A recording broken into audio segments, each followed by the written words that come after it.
Hi, I'm Jennifer Roig-Francolí, and in this video, I'm going to be talking about exercise and stretching for musicians and whether they are really helpful. Is exercise or stretches really wise to do for musicians? Well, yes and no. Obviously, the answer is not so simple. Exercise as such, if you mean moving your body, of course, that's healthy for everybody. And stretching, of course, stretching is healthy in itself. But people tend to forget some very key points about exercising and stretching. And that's what I want to talk about today. So just in case you're watching and this is the first time you've come across my things on the internet, we haven't met yet. I'm Jennifer Roig-Francolí. I'm the creator of The Art of Freedom for Conscious Living and Masterful Artistry. I'm also a professional violinist and an Alexander Technique teacher, certified. And I want to say hello to people coming on. Thank you for being here. Hello, Kay. I see you there. And if you're watching the replay, I would also love to know that you're here. As you're coming on, how about just typing in where you're from? I know Kay is from Kentucky, but it's really nice to just see where people are from coming on here together in this strange COVID world of disconnection. Let's remind ourselves how we are actually, in fact, connected. So I wanted to make this video especially for musicians who are actually experiencing physical discomfort or pain or excessive tension while they're playing their instruments. And unfortunately, that is a large percentage of musicians. Most musicians are not actually in pain right now as they play, but a huge percentage, and I haven't looked at the statistics, but you can look it up online because it is statistically proven that a very large number, I think it's 80-some% done from a study in Australia some years ago. Like for instance, 80-some% of orchestral musicians have experienced some sort of pain or anxiety or depression that caused them to miss work at some point. But I am not the best at giving facts and details, so I'm going to leave you to look up that, that research. But it is true that there is way too much pain and discomfort, both physical and emotional, in the musical world, and not just classical musicians and not just orchestral musicians. So it shouldn't be like this. It really, really shouldn't be like this. If you're a musician because you love music, and you're a musician because you want to express yourself through music. You don't want to be playing your instrument and feeling bad. That's not the point, right? And if you're a professional, you went to music school because you wanted to enjoy your profession. So what do people do when they start experiencing physical pain? Well, a lot of people just ignore it and push through, but that is a recipe for disaster. Do not do that. People can push through to give a performance and then they suffer more afterwards, and they're at risk for injury if they push through pain. So are exercises and stretches the solution to pain or discomfort? My quick and simple answer to that is no, they are not the solution. They can be helpful and they can be part of a solution, but they are not the solution. I can give you my own personal example of how stretching can be helpful, but not a solution. When I was a teenager and I was in music school practicing a lot, there was a time when I would get shooting pain up my left arm, and I actually had to completely stop playing immediately because it would prevent, I couldn't put any pressure on my pinky, and it was just excruciatingly painful.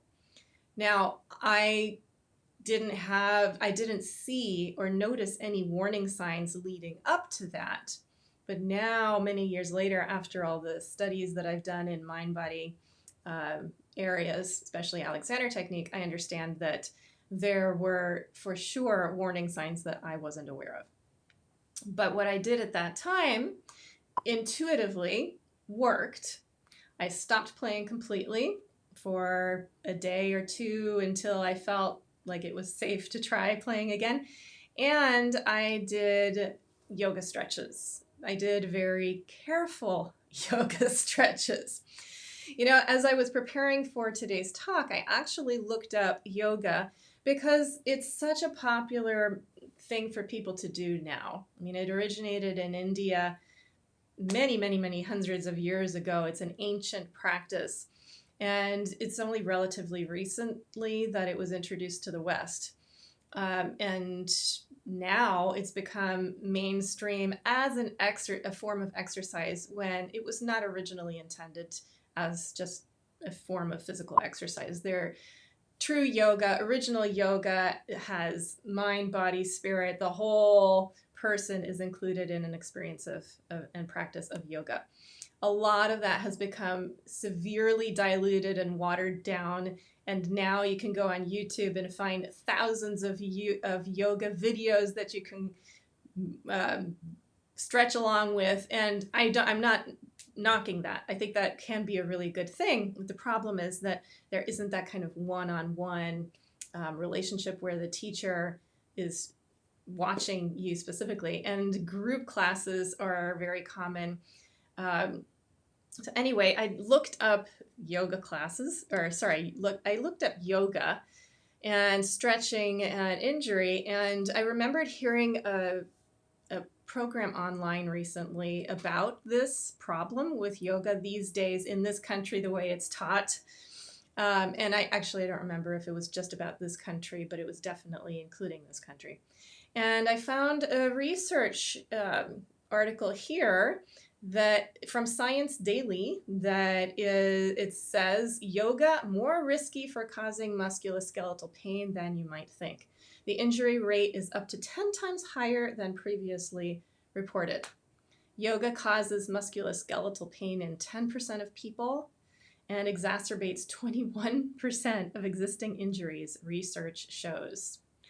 Okay, again, I have nothing whatsoever against yoga. In fact, I did some yoga myself this morning before I even thought of sharing this. But here, I'm giving this example because it's so clearly stated that stretching, yoga in this case, but yoga is just a form of stretching in these days for most people. It says here that it causes musculoskeletal pain in 10% of people and exacerbates 21% of existing injuries, research shows. So with those kinds of very severe, big risks, I don't think it's very wise to be doing yoga exercises on your own in response to an injury. Like if you're injured, don't go just try out yoga stretches on your own without one-on-one expert supervision. That is my personal recommendation. But I'm not a doctor, so I suppose I should give the usual, I am not here giving medical advice. I am just giving my opinion, and you can fight with me if you want, but I absolve myself of all responsibility for what anybody here does. I love yoga, but here is what I want to share today. This is my real point. It's not about yoga. It's not about random stretches. It's not about exercises or stretches that are prescribed by a PT or an expert. Those can be incredibly helpful. And they can also hurt you. What makes the difference? What makes the difference is how you do the exercise or the stretch. The problem is, and I mean, this seems like a no-brainer, right? Obviously, right? The problem is, in my experience, practicing, teaching the Alexander technique, and I've been involved in the Alexander world since 2003, so I have a bit of experience. In my experience, people are usually not very mindful and aware of what they're actually doing with their bodies most of the time. So if you don't really know what you're doing when you're stretching or exercising, you're putting yourself at risk for injury, and you're also risking making your injury worse if you're already injured. The problem also is that people, specialists, experts who tend to work primarily with the body, I'm including all kinds of doctors, physical therapists, chiropractors, exercise coaches, even some Alexander Technique teachers or Feldenkrais practitioners, massage therapists, people who are looking at the person mostly as a physical body. In general, they are not trained to recognize how important the role of the mind is in how a person is executing an exercise or a stretch. I believe it's absolutely essential to look at the whole person. And you have to look at why you're doing a stretch, what your intention is in the stretch, and that intention cannot be divorced from the intention for the person as a whole. Okay, please don't think that I'm knocking all these professions. I'm not. I'm an Alexander Technique teacher myself, and I include the Alexander teachers, right? But we all have this human tendency to separate people into a body and a mind and a heart with emotions or spirit or energy. We think of these as different things.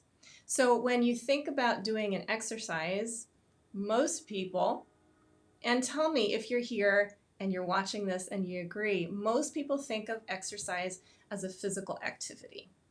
Okay, I would love to get your feedback here. Give me a thumbs up if you think most people think of exercise as a physical activity. And you can just tell me in the comments. All right, Olga says, yep, hey Olga. And right, yes, disclaimer, right? Take everything I say with a grain of salt, like everybody else. Yeah, so most people think of exercise as a physical activity.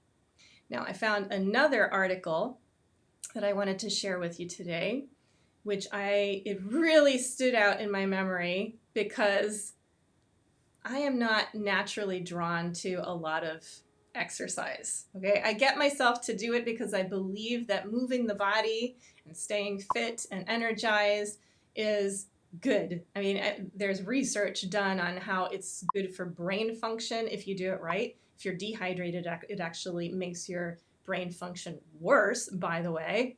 People don't talk about that. But exercise is generally good for it. Moving is generally good. It's not good to be sitting on the couch watching TV all day, right? So, but I've never been personally drawn to tons of exercise. I love swimming and I love walking and I do a little bit of running and yoga, things like that. But if I could just sit all day, I'd be happy, although I wouldn't really be. The other thing about exercise, speaking of being happy, another clear benefit of exercise is that it releases endorphins, which actually make you happier. So very, very good reasons for moving. Now, I have my doubts about a lot of intense, focused exercise, again, because most people don't know how to do them because they don't realize that how you think about an exercise, how you use your mind when you're doing an exercise or a stretch is absolutely essential. And also, people are not connected to what's actually going on in the body. For instance, it's very easy to overdo stretches and not realize it until the day after or a week after or months after, and all of a sudden you have an injury and you don't know why. Well, it's because you've been overstretching for a long time without even realizing that you are overstretching. Okay, this is very, very common. Remember what I said before is about yoga, is that, what did I say? Yoga causes musculoskeletal pain in 10% of people and exacerbates 21% of existing injuries. And that's from research, all right? Actually, you know what? I'm going to give you the link to this article where in Science News where I am getting this from, just so that you know I'm not making it up. I'm just going to put that in the comments there. Okay, there's the link to what I'm referring to. So the other thing that I wanted to, okay, so this is what I was going to say next, is that there's this other article that I remember so well a few years ago, and I think it says this is from 2014, so 6 years ago. I loved this. I loved this study because here's the headline. Scientists discover just imagining exercising can make you stronger, tone your muscles, and delay or stop muscle atrophy. Who is just overjoyed to know this? Am I the only one here, or is anybody else here really, really, really excited to know that science has proven, there is research that proves that just imagining exercise works. It makes you stronger and it delays and prevents muscle atrophy. I mean, that's pretty amazing. So if you put, let me give you the link for that as well. Who out there, while I'm grabbing this, who loves that? Who, does that make you happy? It makes me so happy. Of course, the other thing is, like, if I'm going to spend the time to imagine that I'm exercising, I might as well move my body. So might as well get to it. But the reason I'm bringing this up is because this research proves that the mind is an essential component to whether exercise works or not. And if you're doing exercises or stretches mindlessly, you are not probably going to get the benefits that you're expecting, and you're very likely to do the exercises and stretches wrong without realizing it. And then you're just putting yourself at risk for more injury, and the injuries that you already have can actually get worse. So you may be saying, well, but my so-and-so provider recommended these exercises. I'm not saying to not do those. Please hear me. I'm not saying don't do your exercises, and I'm not saying don't do your stretches, although that may be a good decision if you don't know how to do them. Okay, but the problem is that it's not so obvious how to do exercises and stretches in a way that is actually beneficial and is not going to hurt you, because most people do not understand how the mind and body are connected for optimal functioning. So I'm going to just give you one suggestion here, and then if you want to learn more, because this is actually what I specialize in. I've had so many students come to me, musicians come to me in pain, with back pain, tendonitis, TMJ, jaw issues, carpal tunnel, back pain, neck pain, shoulder pain. I've had so many people come to me in pain. I never give people exercises. Occasionally I give them stretches, but I tell them how to do them in a way that is safe and minimal. I'm all about less is more. So if you're curious about how to do those things safely in a holistic way, then please message me. I'm easy to find, and just tell me you're interested and you want to know more. Okay, then we can chat, have a conversation, and see what might be helpful for you. But here is something that you can do on your own. You can go to my YouTube video called The Cycle. You can find it by just searching my name and the words The Cycle. It should pop up. And this etude is not an exercise. It is not a stretch. It is actually more like a meditative process. But what it does is it helps you to link up your thoughts with your body and put your thoughts and your body, your whole self, into a context of ease. Now, I'm talking about ease as opposed to tension. You want to have ease, which is also a flow. When you're doing exercises or stretches, you want to do them with ease. You don't want to increase tension in your whole system because that's actually going to make it harder to breathe. And you're going to be working against yourself in not a good way when you're doing your exercises and stretches. One of the problems that people tend to have when they're doing exercises is they don't know how to let go after a contraction. So they're building contraction upon contraction upon contraction, and then they finish their exercise and they rest, they relax, they go do something else, but they haven't actually consciously let go of the buildup of tension that they've created while they were exercising. And then you repeat that the next day and the next day. And over time, the exercise actually increases your overall tension levels. And that is actually taking you in the opposite direction of what you want. If you're injured, if you're in pain, you want more ease. You want more flow. You want to feel more energized, flexible, responsive, resilient, and in tune and with excellent coordination, right? Isn't that what you want? Tell me if you are with me, if this is making sense, if you want that thing that I just described when you play your instrument or when you're walking down the street. Wouldn't it be nice if you had that kind of ease and flow and graceful movement in everyday life and when you're playing your instrument? That's possible if you know how to access that kind of ease and flow. And you can start with the very first step today if you go and learn how to do the cycle. The cycle helps you to coordinate your mind with your body and helps you to start accessing ease and flow in your system. Now, the cycle is, like I said, it's kind of meditative. There's no real movement involved. So what I teach my students, my coaching clients, my private coaching clients, and also people in my Alexander Musicians group class, is I teach them a series of awareness etudes that builds upon the cycle. The cycle is just the very, very first entry point. It helps start to integrate you as a whole. Then the awareness etudes after that build upon that and start introducing very simple movements so that you learn how to move your arms with ease and flow and less tension. So it's really not about needing to strengthen muscles as much as it is when you're injured or in pain or experiencing a lot of tension.